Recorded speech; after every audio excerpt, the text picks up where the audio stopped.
दोस्तों, जरूरी प्राकृतिक संसाधन और क्रूड ऑयल जैसे महत्वपूर्ण सेक्टर में भारत पिछले कुछ सालों से काफी तेजी से काम करने में जुटा है, क्योंकि अगर हमने इन जरूरी सेक्टर में ग्रोथ हासिल नहीं की तो आने वाले समय में भारतीय अर्थव्यवस्था को काफी ज्यादा परेशानियों का सामना करना पड़ सकता है, जिसे रोकने के लिए अब आखिरकार भारत ने एक ऐसी रिपोर्ट जारी कर दी जो क्रिटिकल मिनरल के क्षेत्र में भारत को शक्तिशाली बना देगा। दरअसल दोस्तों, कुछ समय पहले ही भारत के एक टॉप केंद्रीय मंत्री प्रहलाद जोशी ने अपने तरीके की एक पहली रिपोर्ट जारी करते हुए पूरे देश को संबोधित किया और ये बात बताई कि सेंट्रल गवर्नमेंट ने भारतीय अर्थव्यवस्था के विकास और हमारी जरूरत को ध्यान में रखते हुए 30 क्रिटिकल मिनरल आइडेंटिफाई किए हैं, जिनकी डिस्कवरी, रिजर्व और इंपोर्ट एक्सपोर्ट पर खास तौर से ध्यान दिया जाएगा, क्योंकि ये 30 मिनरल भारतीय अर्थव्यवस्था के लिए बहुत ज्यादा जरूरी है। तो चलिए सबसे पहले तो ये समझते हैं कि आखिर क्रिटिकल मिनरल क्या होते हैं। दरअसल पूरी दुनिया में क्रिटिकल मिनरल को डिफाइन करने का कोई यूनिवर्सल डेफिनेशन मौजूद नहीं है, लेकिन हम इसे ऐसे समझ सकते हैं कि कोई भी मिनरल जो किसी देश की अर्थव्यवस्था में काफी महत्वपूर्ण भूमिका निभाता हो और सप्लाई चेन में उसकी डिमांड ज्यादा होने के बावजूद सप्लाई कम हो,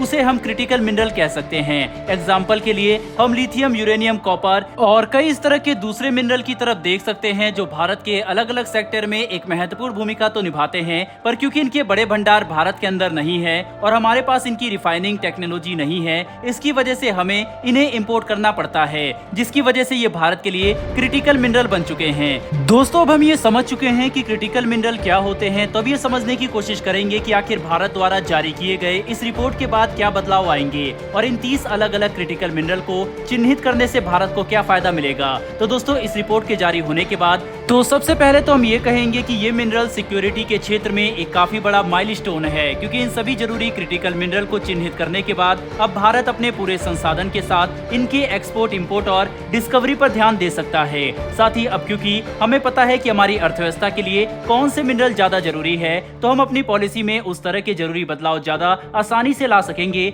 जिनसे हम इन सभी क्रिटिकल मिनरल की सप्लाई और संबंधित टेक्नोलॉजी को सुनिश्चित कर सके। इसके अलावा अगर ज्यादा डिटेल में जाकर समझने की कोशिश करें तो इस लिस्ट में कौन कौन से मिनरल शामिल है, तो हम कोबाल्ट, कॉपर, ग्रेफाइट, लिथियम, निकल, टीन और टंगस्टन की तरफ देख सकते हैं, जो डिफेंस, साइंस और इंडस्ट्री जैसे अलग अलग क्षेत्रों में काफी महत्वपूर्ण योगदान देते हैं, जिसकी वजह से इन सभी 30 मिनरल्स की सप्लाई और रिफाइनिंग टेक्नोलॉजी को भारत के अंदर सुरक्षित रखना काफी जरूरी है। यहाँ पर आपको ये बात जानकर काफी हैरानी होगी कि ग्लोबल लेवल पर क्रिटिकल मिनरल्स की सप्लाई और रिफाइनिंग के मामले में चाइना को दुनिया का कोई भी देश टक्कर नहीं दे सकता। यहाँ तक कि अमेरिका इस मामले में चीन के आसपास भी नहीं आता, क्योंकि लेटेस्ट आंकड़ों के मुताबिक दुनिया में क्रिटिकल मिनरल सप्लाई चेन का 43% हिस्सा अकेले चीन के पास है, जबकि अमेरिका सिर्फ 7% हिस्सा अपने पास रखता है। वहीं पर भारत, फ्रांस और तुर्की जैसे देशों के पास मात्र 2% हिस्सा है। इतना ही नहीं, बल्कि चीन का एक तरफा राज हम सिर्फ इन क्रिटिकल मिनरल की सप्लाई में ही नहीं बल्कि रिफाइनिंग में भी देख सकते हैं, क्योंकि चीन के अंदर दुनिया का 65% कोबाल्ट, 60% लिथियम और लगभग 95% तक मैंगनीज रिफाइन किया जाता है, जबकि भारत और अमेरिका चीन के आसपास भी नहीं ठहरते।